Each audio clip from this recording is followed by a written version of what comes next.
Genesis chapter 44, verse 16. What can we say to my Lord?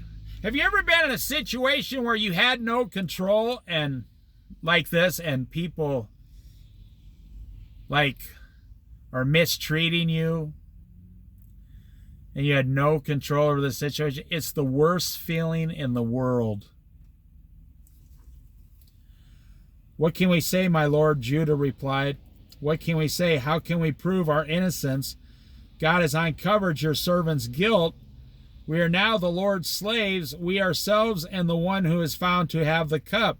But Joseph said, far be it from me to do such a thing. Only the man who is found to have the cup will become my slave.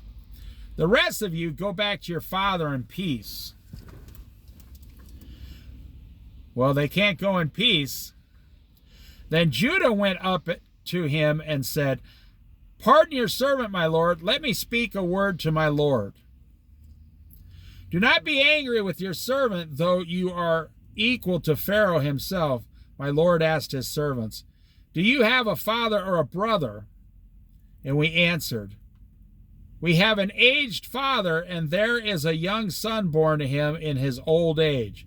His brother is dead, and he is the only one of his mother's sons left, and his father loves him.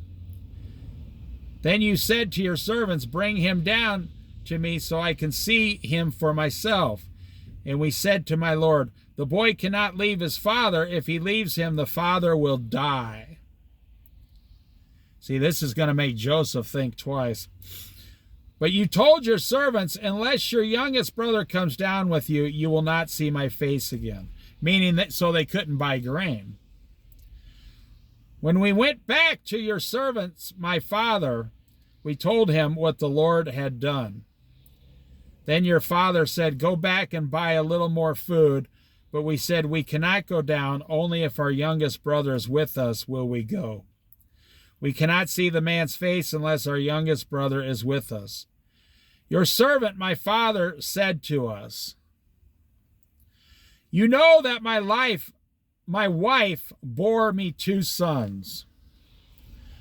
One of them went away from me, and I said, he has surely been torn to pieces, and I have not seen him since. If you take this one from me too, and harm comes to him, you will bring my gray head down to the grave in misery.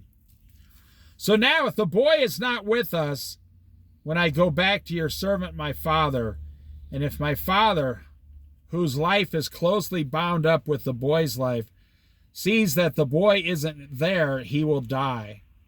Your servants will bring the gray head of your father down to the grave in sorrow.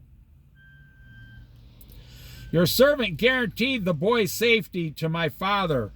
I said, if I do not bring him back to you, I will bear the blame before you, my father, all my life. Now then, please let your servant remain here as my Lord's slave in place of the boy. And let the boy return with his brothers. How can I go back to my father if the boy is not with me?